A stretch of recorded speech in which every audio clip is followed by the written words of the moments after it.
Hello everyone, and welcome to Dreamleapers Inspiration. I'm your host, Harriet Cole. As always, honored to be here with you, connecting with you now, connecting to the space of the heart. And I've met I connected with so many people this weekend, which was the homegoing service for my dear mother. And so many people said that they tune in to inspiration. It was really wonderful to hear and to learn people who I did not know come into this space with us.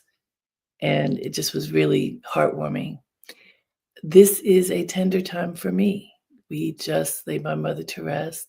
It was such a beautiful, beautiful experience, both the evening of they now call it visitation, what we used to call the wake, and there were so many people who came, and there was a tornado in Baltimore that occurred while we were there. It was amazing, and you know how nature has a way of talking to you as people transcend?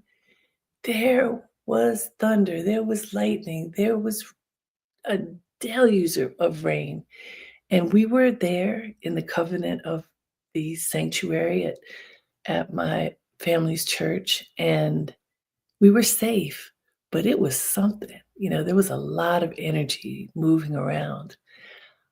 Many people, there was a man there who went to kindergarten with my mother, so he was 95 as well.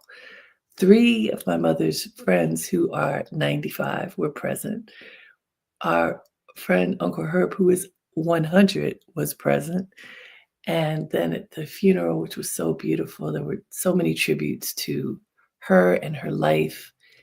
And it was a beautiful, beautiful send off and reminder that every life makes a difference. And how you behave, how you treat people, how you think about yourself, and how you care for others really matters.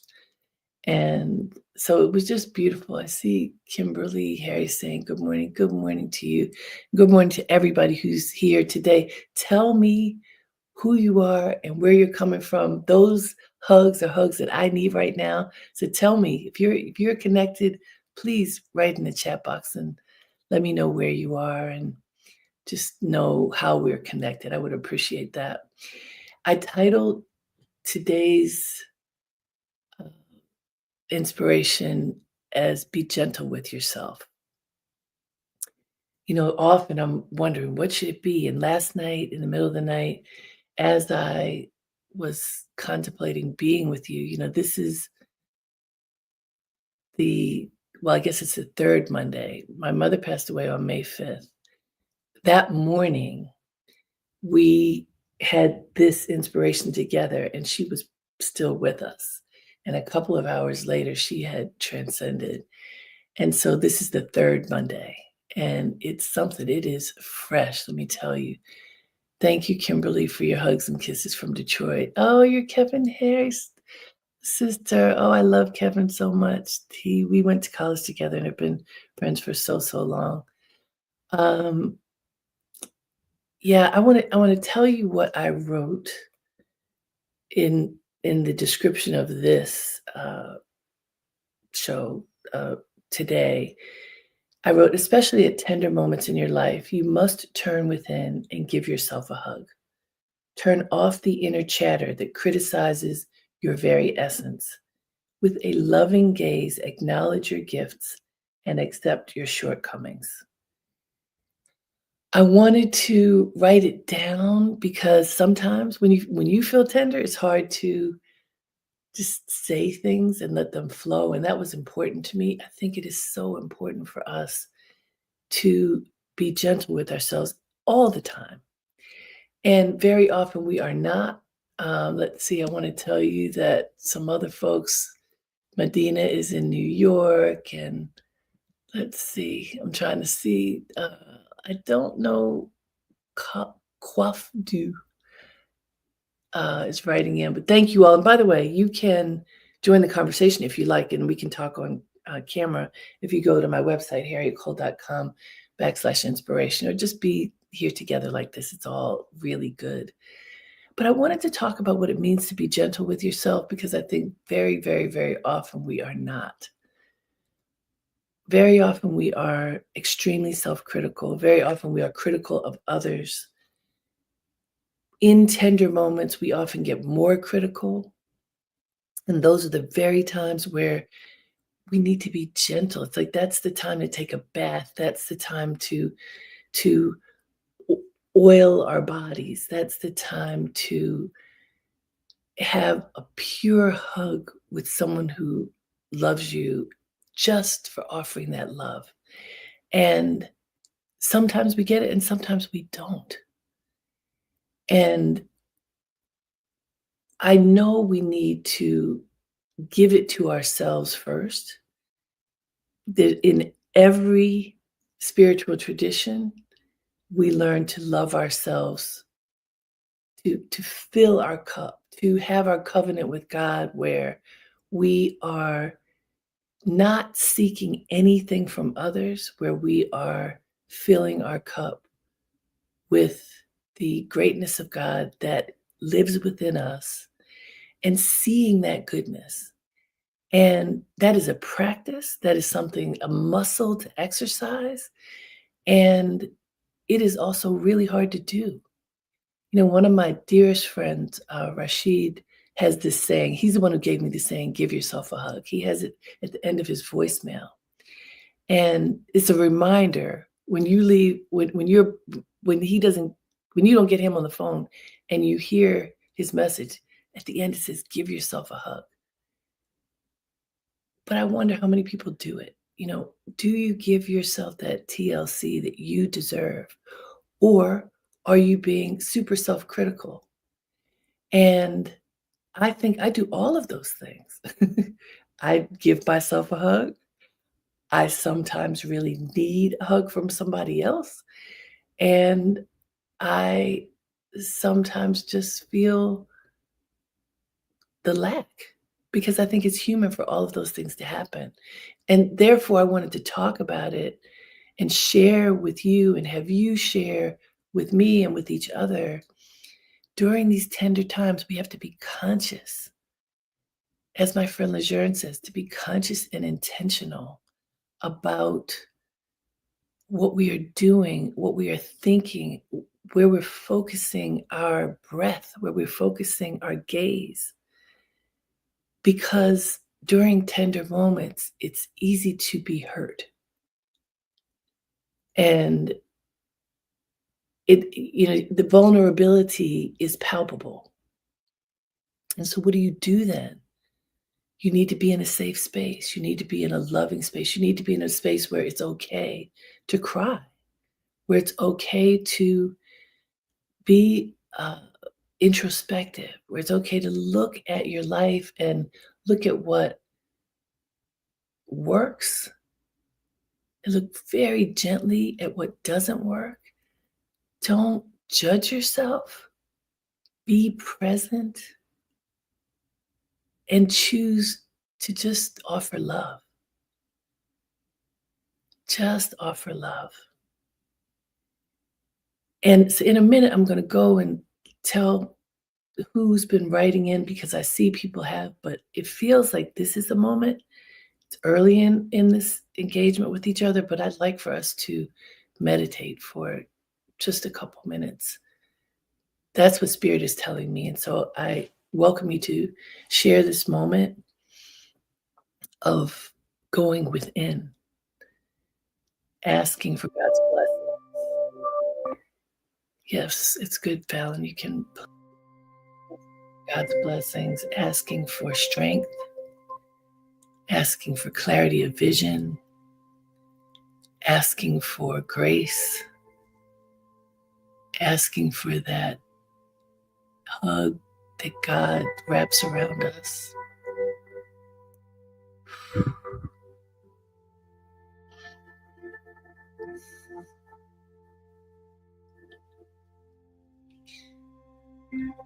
Breathe. Remember what we do. We put our feet flat on the floor. as if we are planting them into the earth. We sit up straight,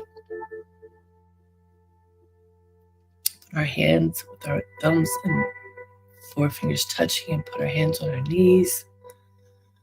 Relax your shoulders. If you haven't already, you can close your eyes or you can look at the beautiful waves and the beach in my happy place, where I go to covenant with God. And breathe.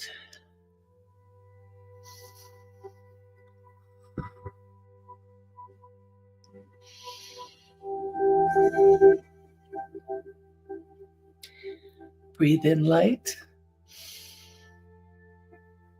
and exhale light. Very naturally and deeply breathe in light. Fill your being with light. Feel the light of God filling every part of your being.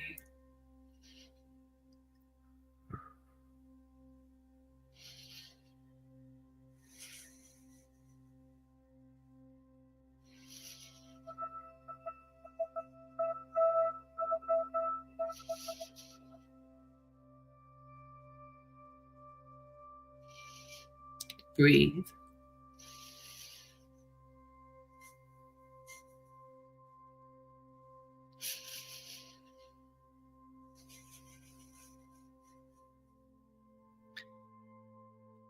Feel that inner hug.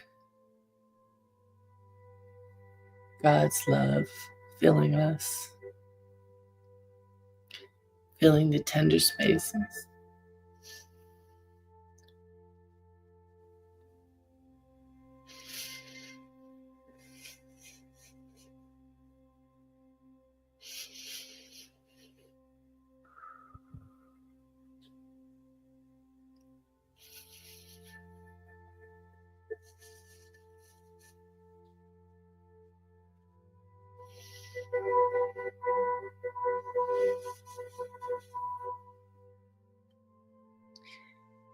Where there's discomfort, breathe in light. Where there's pain, welcome light to ease the pain. Where there's joy, breathe in light.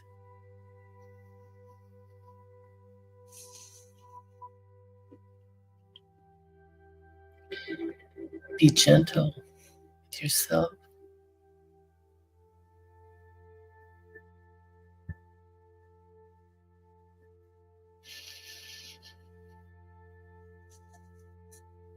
Be grateful for this moment,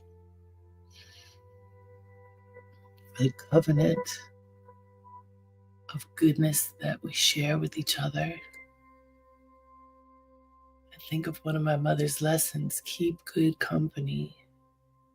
Be in the company of people who offer love and light and goodness, who lift you up when you need support, who give you a gentle nudge when you need that, who reach out when you need a hug, who give you space to just be. Those are the people. Those are the bright lights in the room. My mother said, notice the bright lights in the room. They can help you on your path. Be a bright light to others. Be a bright light to yourself. Breathe that bright light of goodness, the connection to God into your being.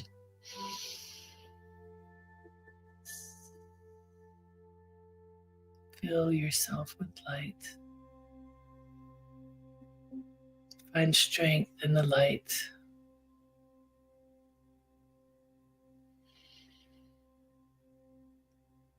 And let's very gently open our eyes.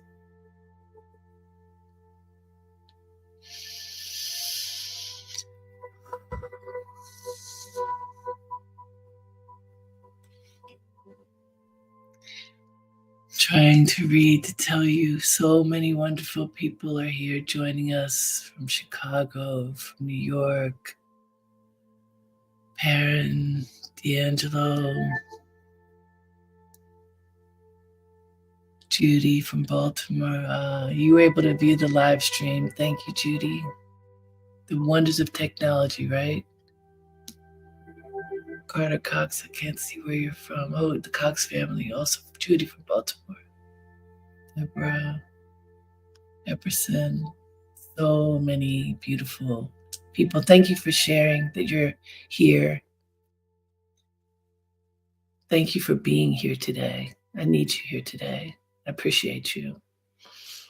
It's hard, but when we remember to be gentle with ourselves, it's easier to be.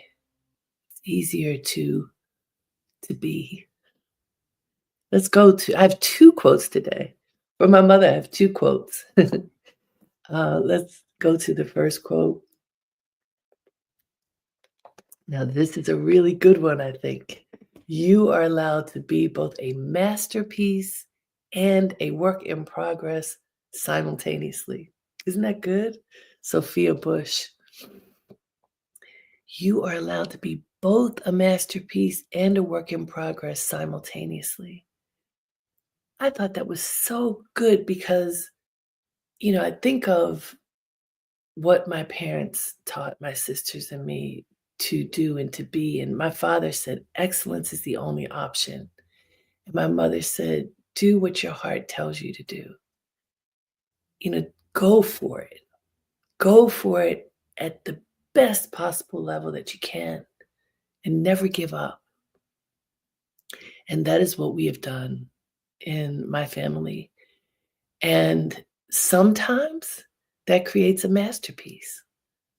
Sometimes that creates just the best possible moment and work and creation and experience. And sometimes it doesn't. Sometimes you fall short. We know that. That's part of being human. Sometimes, what do they call it now? Imposter syndrome. Sometimes, as I can say for myself, as many wonderful things as I have accomplished, sometimes it feels like I haven't done anything. Sometimes it feels like, ugh, why? Why can't this happen? Why can't that happen? Not as a complaint, just as a, like sometimes like a deflated balloon. Do you ever feel like that? Uh, and when that happens, that's the work in progress, right? Ooh, I'm not so good at that. I'm not so good at that.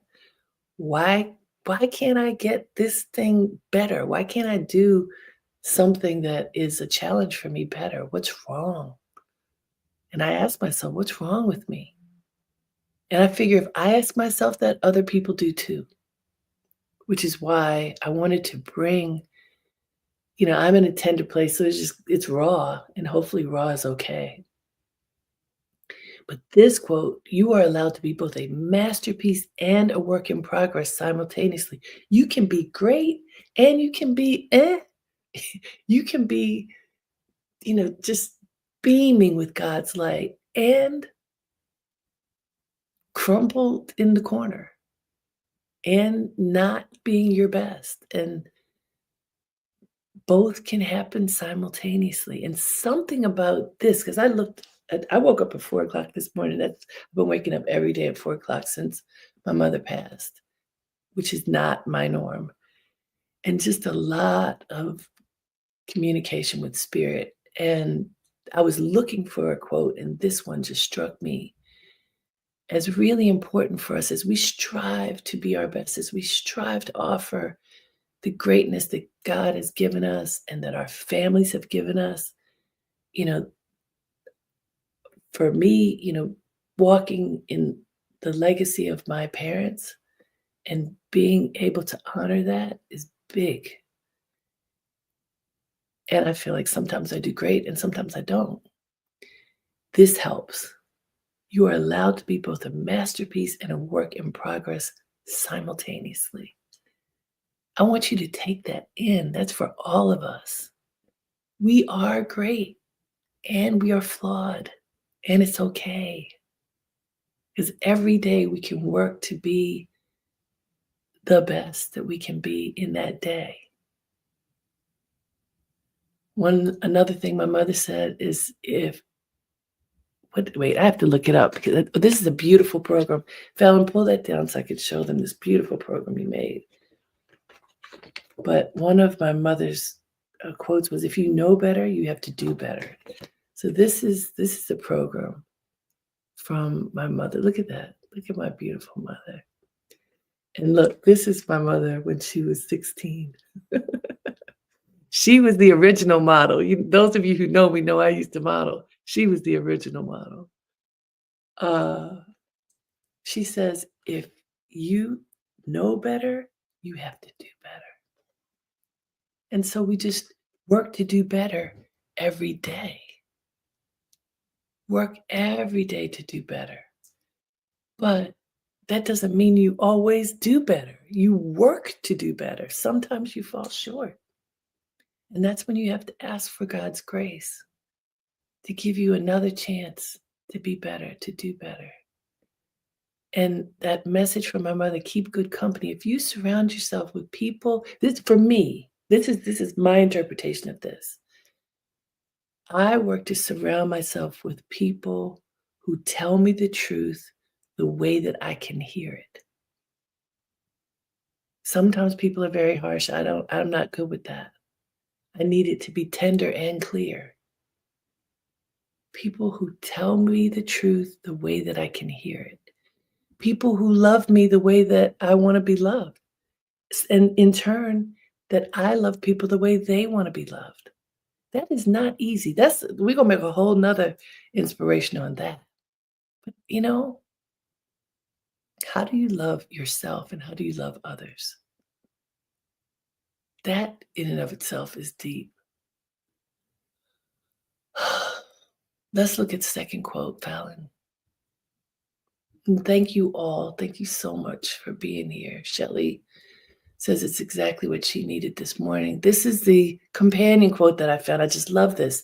Self-compassion is not about comparing yourself to others. It is about accepting yourself as you are and embracing your journey. This comes from Kristen Neff. Okay, let's look at this. Self-compassion is not about comparing yourself to others. It is about accepting yourself as you are and embracing your journey. In the day and age where we are, how hard is that? We live in social media culture where people are posting all the time, usually in their most fabulous moments. And how many friends do you have? How many likes do you have? All of these trappings that, look, I understand. I work in the media. You need to have connections often in order to get to the next place. And at the same time, relying on other people for your happiness and comparing yourself to others will do you in. It's dangerous. And so this idea, self-compassion, that self-hug, that inner hug, self-compassion is not about comparing yourself to others. It is about accepting yourself as you are and embracing your journey. What happens when you do that? When you say, I love me for who I am. One of the things that I do in workshops and in some of the public speaking engagements that I do with folks, and even one-on-one, but I've offered this in big workshops, and it's really interesting. You can pull the quote down, Fallon. One of the things that I have done is I invite people to imagine, because we're in a hall somewhere, to imagine that they're standing in front of a full-length mirror in their bathroom or their bedroom, naked. And they're looking at themselves, head to toe, front to back, slowly turning and looking at every aspect of their being and saying, I love you just the way you are. I want you to try this. Take off all your clothes. For me, I have to keep my glasses on. Everything else, take it off. If you have a full length mirror, look at yourself, head to toe, 360 degrees, turn around slowly and offer love to every aspect of your being. So it's not the dressed up, glamorized you, it is the naked you, however you are. And if you can practice this and actually get to the place where you feel love for yourself as you are, then with that tender, loving gaze, you have the ability to improve yourself, to work on yourself. What do you need to work on? What do you need to strengthen? What do you need to tighten? What do you need to, do you need to adjust your posture? What do you need to do to make yourself better? For you to make yourself healthier and stronger. If you can look at yourself with a loving gaze and an honest gaze, not self-critical, compassionate, then you have the ability to gently change, to gently improve. But you have to be gentle.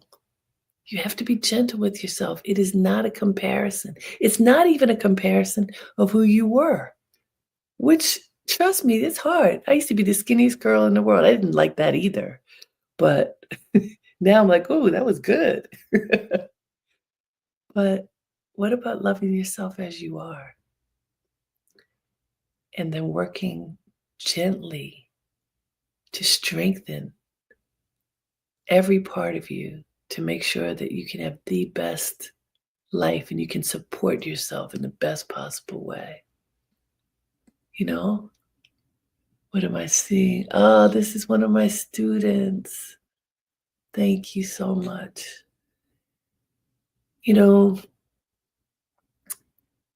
Thank you for writing in. This is Harper.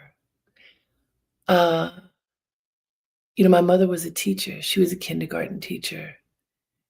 And there were so many people whom my mother had taught. And just for context, at her funeral, my mother stopped teaching in 1965.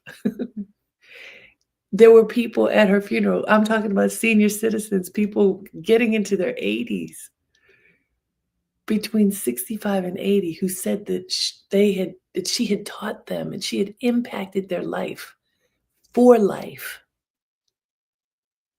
And if I could do that for anybody, that would be living my mother's legacy. To have one of my students on right now is so beautiful. To honor the legacy of my mother, Doris Irene Freeland Cole. I'm going to show you this one more time because we're almost out of time. This beautiful book that my producer and art director Fallon made. I'm going to show it to you for those of you who can see. Let's see. All right, here's another. My mother loved wearing red. And so there are all these incredible family photos in here from over the years. This is my parents when they got married in 1957. And then a ton of family photos. We took photos all the time. And we were able to put many of them in this book. And then here's that beautiful shot of her as a model when she was 16.